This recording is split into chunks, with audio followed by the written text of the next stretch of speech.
Coughing is responsible for 132% of the world's most serious diseases.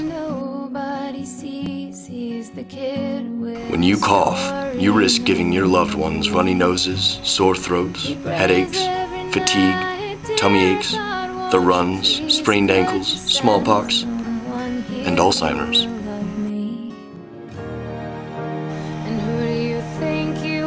Listening to others cough is the #1 cause for the abuse of drugs and alcohol, and children, and puppies. Even coughing into your hands or sleeves is dangerous to everyone you know, so please, don't cough. Ever.